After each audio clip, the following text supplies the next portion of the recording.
Hello everybody, welcome back to a brand new video. We are here back on Gran Turismo Sport as we are doing Daily Race C Group 4 cars around the Red Bull Ring. Now this was a very interesting daily race. As you can see, we decided to opt in for the Ferrari 458, but there was a reason why I decided to pick that car, as other people decided to pick the RCZ, the Scirocco, and even the BMW. Now this race was a race that was very interesting with this strategy, because for this race we were only given the hard compound tires. So we got our 3-2-1 right now, we were on our way, but yeah, we were only given the hard compound tires and we weren't given anything else. We weren't given the mediums, we weren't given the softs, and that led to some very interesting strategies due to the fact that we had to come in for a mandatory pit stop. Now when we came into the pits, we didn't have to switch out our tires or add any fuel. We didn't have to do anything. All we had to do is basically stop in our pit box and go.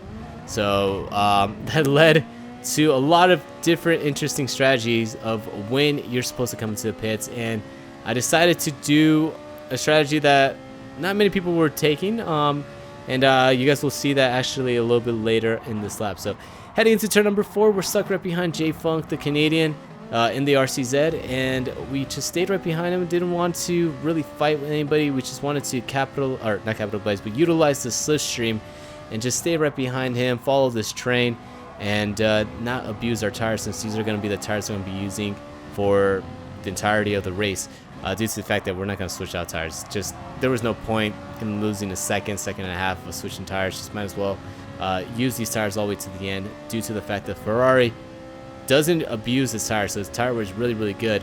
But not only that, in addition, the tire multiplier the tire wear multiplier really wasn't that high, so really didn't have to worry about tire wear on this race. But for the RCZ, might be a little bit different of a story, just because they were front wheel drive, so those fronts might start getting a little bit shredded towards the end of the race. So we come in and serve our pits, and we come out in 16th place. Now you're probably asking yourself, why did I come in on the first lap instead of just staying out and trying to battle for the lead and come in whenever the leaders came in? Now the reason why I decided to do that was because my thought process was, if I were to come in on the first lap and just come out to clean open air and just an open track, we can avoid fighting with other drivers and avoid wearing out our tires.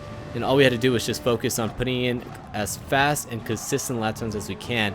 And if the plan works out, maybe we can get an undercut on the drivers ahead of us that didn't come into the pits. But the plan doesn't always go according to plan. As you can see right here, that Buckle was able to get a really good in lap, and unfortunately for us, since we had to serve a half a second penalty due to track extending track limits, our strategy is not going to work out 100% to plan, just due to the fact that we have to now serve our penalty, and all that hard work we were able to do to get around Buckle, he's going to be able to undo due to that penalty and get right ahead of us now heading into turn number 4. So we just have to be patient here. Still lap number 3 of a 12-lap race, so about 9 laps left, or 8.5 laps left, I guess, depending on how you count this remaining of laps. But we stayed right behind Buckle. We knew he's a quick driver, but heading into the middle sector of the racetrack, we saw that we were actually a little bit quicker than him, and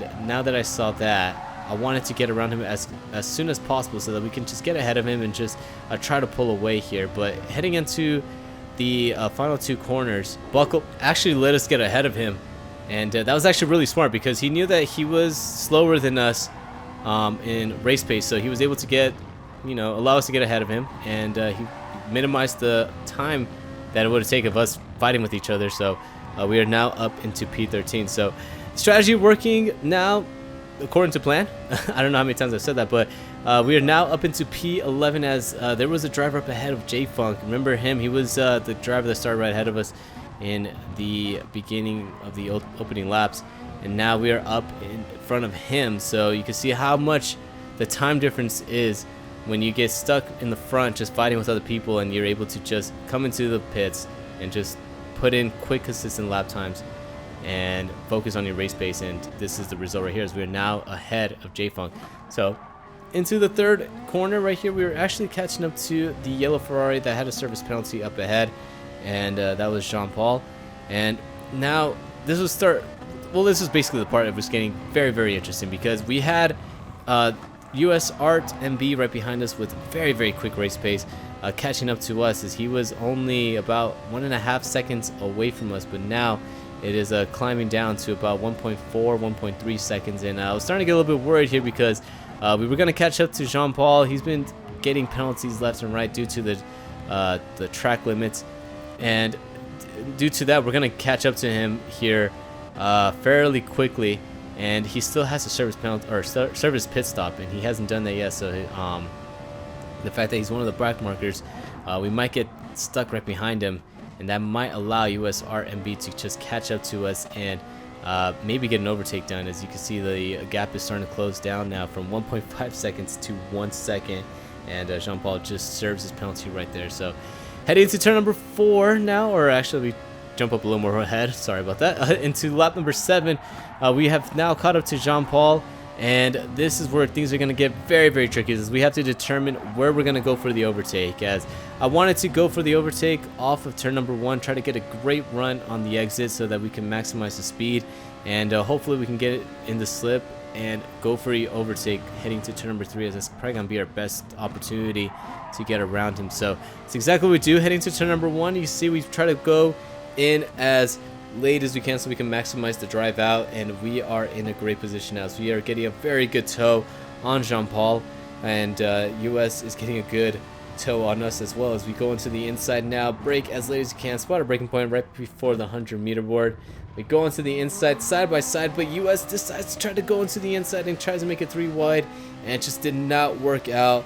Hits us in the right rear. We lose a lot of traction, and that basically destroyed our chances of getting around Jean-Paul, and we just had to wait behind him now for another lap. So into the middle part of lap number 8 here, we are still trying to get around him, and this is costing us dearly, as we probably lost about a good second and a half just battling with Jean-Paul and US here, and this is not helping us out on our strategy, as we get a really great run off of this corner, but didn't want to go for the overtake, because if we tried going for the overtake here down the straight leading us into turn number 1, it could have been a matter of him getting a really good tow down the straight leading us into turn number 3, and then he could have tried to go into the inside and just re-overtake us off of turn number 3. So we attempt to do the same thing that we did the lap prior and just try to get in a good first corner, and we were able to do that, and we were actually I believe a little bit closer than the lap prior, so we were still in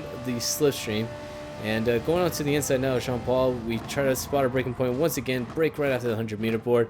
Side by side with Jean-Paul gives us plenty of room, good side-by-side action, but just on the exit we just could not get the drive down, and he was able to get his foot down a lot sooner than I was, and he was able to hold off that 7th place position. So Jean-Paul here giving us a lot of trouble here as we attempt to try to go back onto the inside, but in doing so we actually braked a tad bit too early, as USR goes onto the inside, dives it in there, worthy of a Ricardo move right there, but dives it onto the inside, was able to get the carbo down, and he is able to get the overtake done on us, as we now lose 8th place position. So not good here, as we are now starting to get pressure from Dan TGT back in 10th here, and he was taking a little peek onto the outside, decided to just call it back, try to go behind us, but he got a really great run off of this corner, and now he's on the inside of us, side by side into the penultimate corner, into the final 2 corners. You can see we're on the outside, stuck on the outside, make a little bit of contact with Dan, side by side once again, almost go out wide,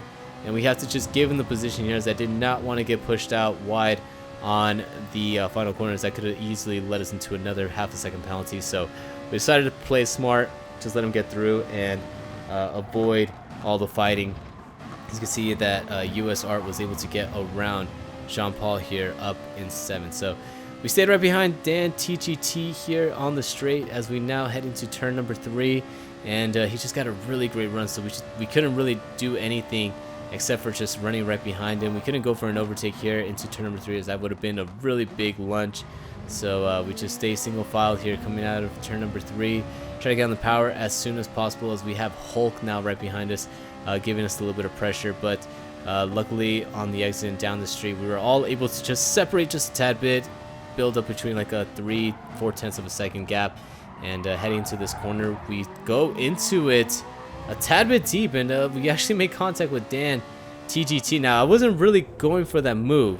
I braked where I needed to. It just looked like Dan possibly braked a tad bit earlier than what he was expecting to brake at for some reason, and I mean, looking at it again, we just kind of braked where we needed to, and just went for the spot that he left open, and we were able to get the overtake done. So now back fighting with Jean Paul, we were able to go into the inside here. Now side by side into these final two corners, we're able to get the overtake done. He gives us plenty of room, and now we have gone back 7th place position away from Jean Paul with just 2 laps to go now as we come out of the final corner. So heading down the straight, leading us into lap number 11, Mohammed, or USR, I guess Mohammed too, was able to get away from us. He was able to extend the lead from basically, what was it, like half a second a couple laps ago to now 1.7 seconds. But off of turn number 1, we just go a tad bit too wide as we were just pushing too much, and we get a half a second penalty. So another dreaded penalty killing us here. We're gonna have to serve basically on this lap, and it's gonna be very interesting to see what happens here, because Dan TGT and Jean Paul are very, very close to us, and we're gonna do everything in our power to minimize the penalty as we go into the grass here and try to minimize that penalty. We stay on the inside, but you can see these guys are catching up to us very, very quick.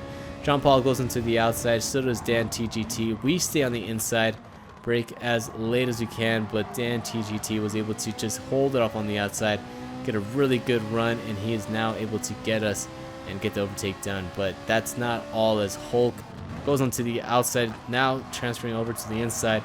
Basically had nowhere to go. We had to stay on the outside into that corner, and he was able to get the overtake done on us as we lose 3 positions due to a penalty. So it was very, very costly to get a penalty here, but it's just so easy to do so on this racetrack, because you're just pushing again as hard as you can. You just find that fine line of extending the track limits to not get penalty. But if you just go a tad bit, you know, over the line, then that can be basically doomed for you, and you're gonna have to serve that half a second penalty, and that can cost you dearly. As you can see, that cost us 3 positions, but luckily Jean Paul did have to serve a mandatory pit stop, so he came into the pits that lap, and we were now up into P4, now P5, as Postigo comes out in 2nd place right behind USR, and now we are stuck right behind Hulk here, battling for 4th position on the final lap. So we go onto the inside here, side by side with Hulk. We try to get onto the inside. He doesn't give us any room. We try to go back onto the outside, try to brake as late as we can, side by side into the 3rd corner. We're on the outside here as he gets a very, very bad case of wheel spin. We're able to get onto the power earlier than him, and now we were able to get up into P4 with a great overtake onto the outside. We are focusing our sights now on Dan TGT. Can we make up a 1 second gap on Dan TGT and get that podium here with just half a lap to go? We'll find out now as we go into the middle sector here, or the end of the middle sector. We spot our braking point, make sure that we hit our apex here, as Dan TGT does take a very wide entrance in. Not sure if that hurt his speed off the corner, but we were able to gain about a half a tenth there, but we accidentally just overshoot that corner, go a tad bit wide, and we can now start feeling the tire wear and the pressure of the cars behind us starting to creep up on us. So just 2 more corners to go here on this race. All we have to do is just make sure that we navigate it nice and cleanly without any mistakes, and we should be able to come home in 4th. But heading into the final corner, we just accidentally go a tad bit wide over the line, and we get a 1 second penalty. And due to that 1 second penalty, we lose 2 positions. And instead of coming home in P4, we actually come home in P Steve, as Tyrannosaurus Rex and Hulk were both able to get the jump on me due to that penalty and get ahead of me. So penalties is what killed us here on this race. Nobody to blame besides ourselves, as we were the ones that extended and abused the track limits. And if we could have kept it cool headed and made sure that we didn't get any penalties on this race, who knows, we probably could have finished on the podium, maybe even 2nd.